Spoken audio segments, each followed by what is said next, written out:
Bismillah walhamdulillah ala ni'matil islam wa kafa biha min ni'mah. Asyhadu an la ilaha illallah wahdahu la syarika lah syahadatan tunji qailaha yaumal qiyamah.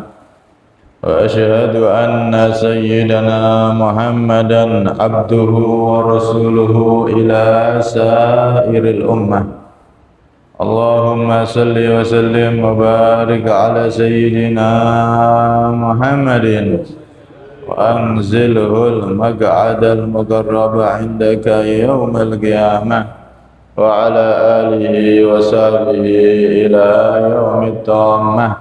Rabbi syrah li sadri wa yassir li amri wa hlul 'uqdatam min lisani yafqahu qawli saddid lisani wahdi qalbi bihaqqi sayyidina Muhammadin nabi sallallahu alaihi wasallam. Isturakum ya ahla darab ya ahla al-batin ya ahla al-budhim ya nur amma ba'd. Hadirin jamaah semuanya yang dirahmati oleh Allah Subhanahu wa taala, alhamdulillah. Kita semua kembali diizinkan oleh Allah Subhanahu wa taala untuk sama-sama bisa hadir di tempat yang mulia ini, sama-sama kita mempelajari ilmu warisan Nabi sallallahu alaihi wasallam. Semoga duduknya kita di sini membuahkan duduknya kita kelak di sana di surganya Allah Subhanahu wa taala. Dan semoga kita diberi panjang umur, sehat walafiat, dimudahkan urusan dan dikabulkan hajat, semakin istiqamah, putra-putrinya dijadikan saleh salihah, setelah itu semua nanti diberi kesempurnaan husnul khatimah. Amin Allahumma. Qala al-musannif radhiyallahu anhu wa nafa'ana bihi fid dharain amin. Wa fardul ghusli ithnani. Niyatu raf'il hadasi al-akbari wa nahwuha. Wa ta'mimu jami'il badani basharan wa sya'ran wa in kathufa. Fardul ghusli, adapun fardunya mandi, isnani ada dua. Niyatu raf'il hadasil akbari, pertama yaitu niat menghilangkan hadas besar, au nahwuha, atau yang seperti niat tersebut. Wa ta'mimu jami'il badani, dan yang kedua meratakan seluruh tubuh, meratakan air ke seluruh badan. Basyaron, baik berupa kulit, wa sya'aron, dan rambut, wa in kathufa, walaupun tebal. Semuanya harus rata. Hadirin yang dirahmati oleh Allah, kemarin telah dibahas ada 5 hal yang mewajibkan mandi. Kalau salah satu dari 5 hal tersebut terjadi, maka wajib mandi. Pertama, keluar air sperma. Kedua, jima atau kumpul suami istri, walaupun tidak keluar sperma, asal sudah jima senggama maka wajib mandi. Kemudian yang ketiga, keempat, kelima, haid, nifas, dan melahirkan. 5 macam ini kalau terjadi maka kita wajib mandi. Kemudian di sini dilanjutkan cara mandi itu bagaimana? Maka fardunya mandi itu ada dua. Dua ini kalau ada maka otomatis mandinya sah. Tapi kalau dua ini tidak diperhatikan maka mandinya tidak sah. Ya. Salah satu aja tidak ada maka tidak sah. Mandi sendiri niku adalah baqiyatun min dini Ibrahim. Mandi niku termasuk sisa-sisa ajaran dari Nabi Ibrahim. Karena itu ketika Rasulullah diutus, orang-orang jahiliyah niku sudah paham mandi besar. Itu bagaimana mereka sudah tahu itu, karena termasuk sisa-sisa dari ajaran Nabi Ibrahim yang masih dilestarikan. Mandi, terus diantaranya haji, diantaranya menikah, ya. Itu tiga hal itu sisa-sisa ajaran Nabi Ibrahim yang masih berjalan ketika Rasulullah diutus saat itu. Ya. Karena itu Abu Sufyan ketika beliau itu belum masuk Islam pernah bernadar Allah yamassa ra'sahu ma'un min janabah hatta yaghzu Rasulullah sallallahu alaihi wasallam. Beliau sahabat Abu Sufyan sebelum masuk Islam pernah bernadar, cara gampangnya bersumpah tidak akan tersentuh air jinabat alias tidak akan kumpul perempuan istrinya sampai dia memerangi Rasulullah Shallallahu Alaihi Wasallam. Tapi akhirnya beliau masuk Islam jadi sahabatnya Nabi Shallallahu Alaihi Wasallam. Mandi ini kalau dua rukunnya dilaksanakan dengan benar maka mandinya sah. Tapi salah satu jika ditinggalkan maka dia terhitung belum mandi dan mandinya tidak sah. Mandi niku termasuk mandi wajib niki ya, ibadah. Mandi wajib termasuk ibadah yang diberi pahala besar oleh Allah. Karena itu Al-Imam Al-Yafi'i radhiyallahu anhu beliau pernah menceritakan Syekh Izzuddin bin Abdus Salam radhiyallahu anhu itu dulu ketika masih muda pernah ihtilam, mimpi keluar air sperma, kan wajib mandi. Subhanallah, saat itu musim dingin, wadem, banyu tengkolah kamar mandi ini sampai jadi es batu, bagian atasnya itu sampai jadi es batu. Tapi karena beliau ini ihtilam keluar air sperma wajib mandi, maka malam itu juga beliau mandi. Bangun dari tidur langsung mandi ke kamar mandi sampai dipecahkan esnya itu, dipecah, supaya bisa mandi. Akhirnya dibuat mandi air itu, air es di musim dingin pula.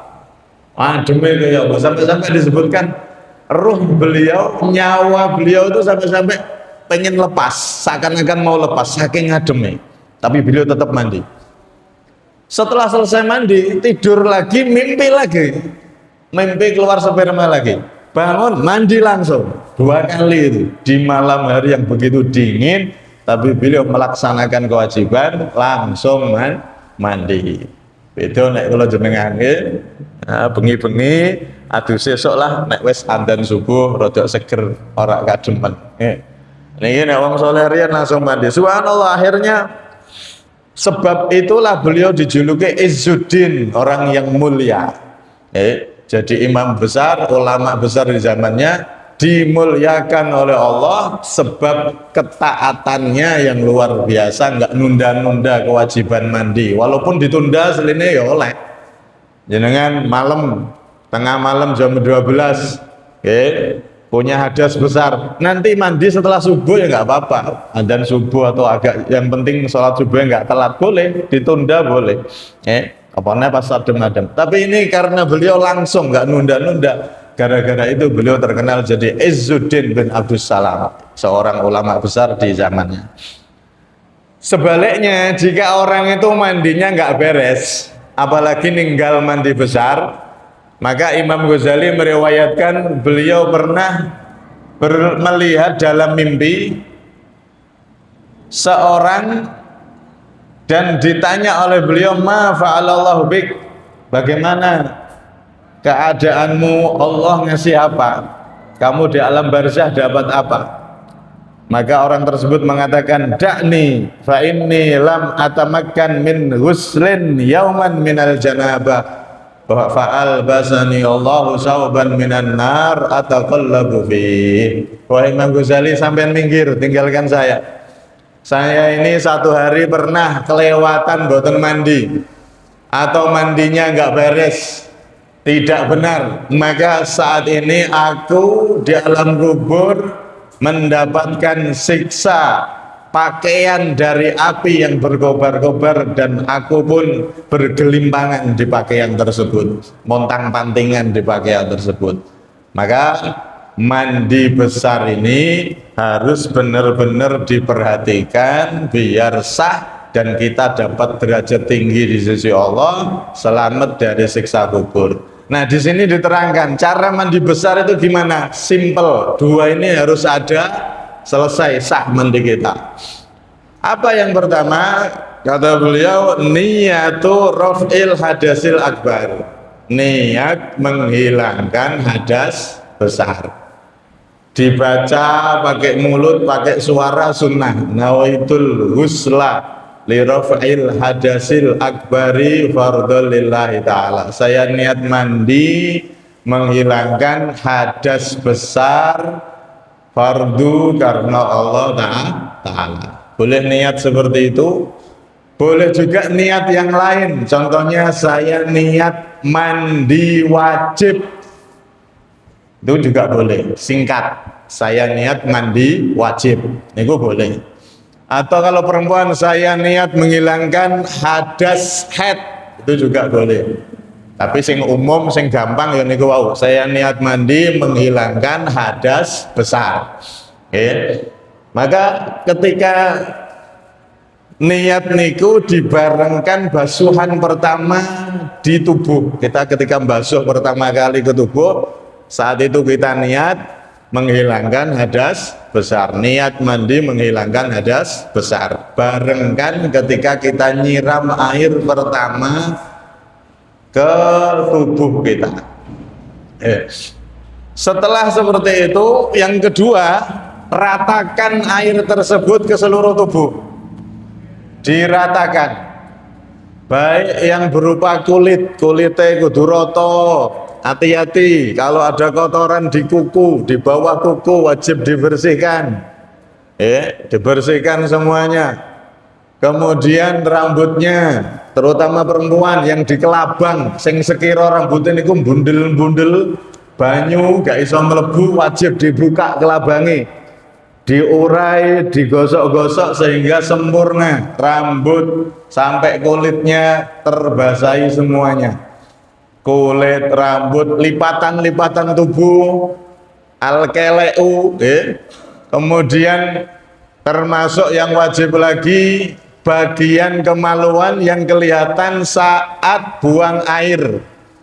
Perempuan kalau jongkok buang air kecil, niku kan buka, kelihatan bagian dalam, tapi ada yang kelihatan. Maka bagian dalam yang kelihatan ketika jongkok niku wajib disiram ketika mandi. Makanya kalau mandi ojo jongkok, siram, piur. Ojo ngadeg tok, mandi besar ngadeg tok, tanpa duduk, tanpa jongkok. Bahaya ini kurang masuk, nanti airnya nggak bisa masuk ke area kemaluan yang bagian dalam yang kelihatan saat buang air kecil tadi itu. Nah itu bahaya itu. Maka harus jongkok. Kemudian semuanya ini harus roto.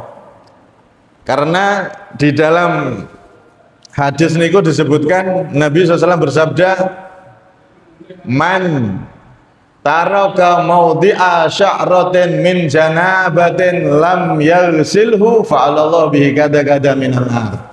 Siapa orang yang meninggalkan satu tempat, satu helai rambut yang ada di tubuhnya, mau rambut di kepala, mau rambut di ketiak, mau rambut dimanapun, bulu yang ada di tubuh itu, kalau ada satu helai rambut aja tidak terbasuh saat mandi, maka Allah nanti akan menyiksa dia kada wa kada minan nar. Dia akan diberi siksaan begini-begini dari neraka, kata Rasulullah sallallahu alaihi wasallam. Karena itu ketika Rasulullah menerangkan tentang mandi seperti ini, Sayyidina Ali saking wedine Sayyidina Ali niku beliau mengatakan famin thamma adaitu roksi.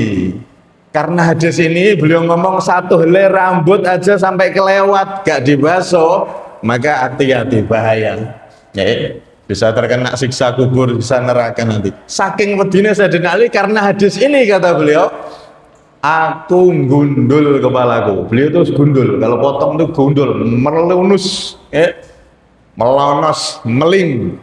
Nah, sampai nek pengen niru, gundul, melonos kayak minyak goreng sisan, meling, ting. Sayyidina Ali ini tuh gundul terus, sering gundul. Kenapa? Karena takut nek duwe rambut, khawatir ada satu helai rambut yang tidak rata terbasuh. Saking pedine. Nah, kalau jenengan ya sepenting pun disiram sekira sudah napa niku rata ya sudah pun. Ya sepenting nyirame niku bener-bener rata, dikosoki njaba jero wis tembus kabeh ya sudah. Ya. Dalam riwayat lain yang mengatakan man halaka ra'sahu arba'ina marrah fi arba'ina arbi'a sara faqihan. Walaupun hadis ini kata ulama hadis yang tidak jelas sumbernya, tapi maknanya benar. Apa hadis ini? Siapa orang yang dia itu menggundul rambutnya selama 40 kali gundulan dan dilakukan di setiap hari Rabu, 40 kali Rabu. Jadi setiap dina Rabu gundul, sesuk teko dina Rabu meneh gundul meneh, Rabu meneh gundul meneh. Seminggu sekali gundul, tiap hari Rabu dilaksanakan 40 kali.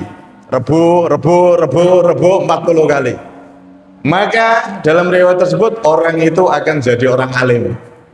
Orang tersebut akan jadi orang alim. Sebagaimana diriwayatkan juga oleh Al-Imam Abdul Qadir bin Ahmad bin Faqih radhiyallahu anhu, juga senada dengan itu, man halaka arba'ina yawman min yaumil arbi'ah bayakunu aliman. Siapa orang yang potong gundul tiap hari Rabu dan 40 kali Rabu, maka dia jadi orang yang alim. Niku diamalno kalau Sayyidina Ali. Dan itu juga banyak anak-anak dari para ulama yang mereka ketika kecil niku tiap Rabu digundul, dihitungi gundul sampai 40 kali. Nek wis gede ya isin biasanya. Wis gede kon gundul ya isin. Tapi nek pas bayi, nah jenengan gundul tiap Rebo ben dadi wong alim. Niku enten riwayate, dan itu juga banyak anak-anak dari para ulama yang mereka ketika kecil niku tiap Rebo digundul, dihitungi gundul sampai 40 kali. Nek wis gede ya isin biasanya. Wis gede kon gundul ya isin. Tapi nek pas bayi, nah jenengan gundul tiap Rebo ben dadi wong alim. Niku enten riwayat di kitab Busrul Karim dan juga di kitab yang lain, termasuk Tuhfatul Muhtaj juga ada. Kemudian ketika mandi niku semuanya harus benar-benar dipastikan rata, dipastikan rata semua, jangan sampai ada yang kelewatan. Jangan sampai ada yang kelewatan. Para ulama mereka membahas bagaimana ketika mandi itu, apakah wajib untuk memasukkan air ke mulut alias berkumur, sama ke hidung alias ngambil air hidung, istinsyak. Maka mereka mengatakan tidak wajib. Air kumur niku boten wajib, cuman sunnah. Nyedot air di hidung ketika mandi besar niku ya boten wajib, tapi sunnah. Cuman nek jenengan siang hari pas puasa jangan nyedot air di hidung, batal nanti puasanya. Ya.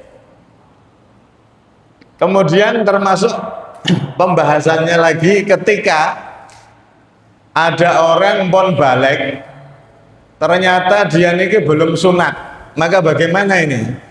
Maka dia wajib membasuh dan memasukkan air masuk ke kemaluannya itu, nomor bagian dalamnya itu. Karena belum disunat kan tertutup.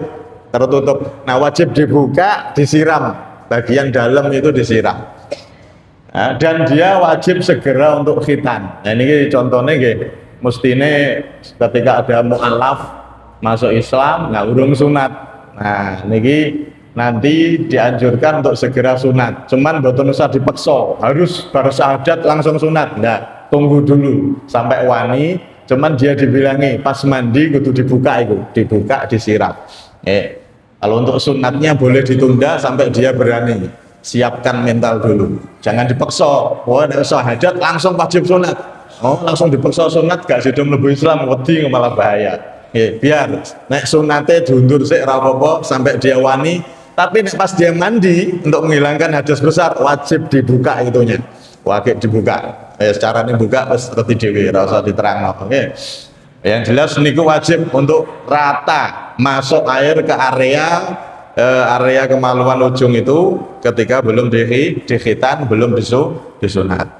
Kemudian cara mandi disunnahkan ngikuti cara mandinya Rasulullah SAW sebagaimana hadis sahih yang diriwayatkan oleh Siti Aisyah. Sunnah mandi niku Nabi ketika mandi pernah diceritakan oleh Siti Aisyah, karena Siti Aisyah niki istrinya Rasulullah. Jadi Nabi ketika mandi itu bagaimana, itu beliau bisa menggambarkan. Dan Siti Aisyah ketika ditanya cara Nabi mandi besar itu bagaimana, maka beliau pun menerangkan, karena Rasulullah SAW idza ghatasala minal janabah yabda'u fayaghsilu yadayhi. Nabi itu kalau mandi besar beliau membasuh kedua tangannya dulu. Kedua tangan beliau dibasuh dulu.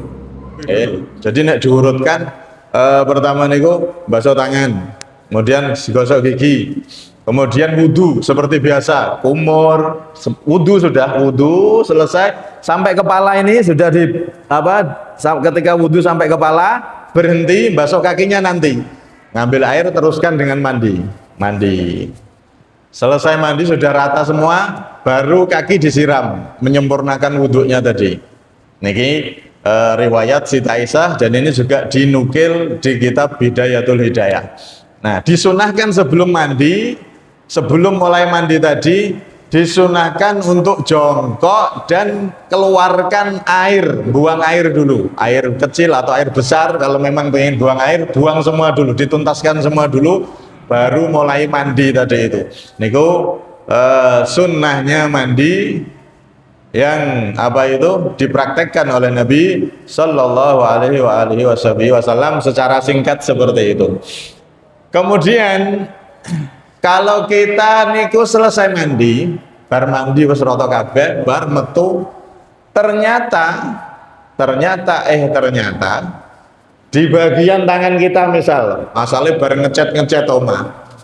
Ternyata di bagian tangan bawah sini atau di bagian mana ya ada cat. Atau ada apa yang sekira menghalangi air masuk ke kulit itu. Ini enek cat, waduh enek cat. Ini kan kalau ada cat nempel kering di situ, otomatis air nggak bisa masuk ke satu titik itu. Padahal sudah selesai mandi, maka gimana ini? Apakah ngulangi dari awal mandi meneh? Maka tidak usah. Cukup cat itu sampean hapus, sampean siram dengan air. Udah sempurna mandinya. Pokoknya kalau selesai mandi kok ada bagian ternyata terhalang air, dan kita yakin tadi ketika mandi itu memang catnya sudah ada sebelum mandi, karena bareng ngecat adus, ternyata selesai mandi masih ada cat, berarti nggak sah mandi besarnya. Maka atau mandi sunnah juga sama, maka tinggal dibuang, siram air bagian itu, sempurna udah, tidak perlu ngulangi mandi dari awal. cukup dilanjutkan aja, disiram bagian yang belum terkena air tersebut, yang tertutup cat ataupun lainnya. Kemudian yang terakhir, sunnah mandi itu pakai tutup, pakai telesan, nutup aurat, yaitu kedua kemaluan. Jangan mandi telanjang bulat,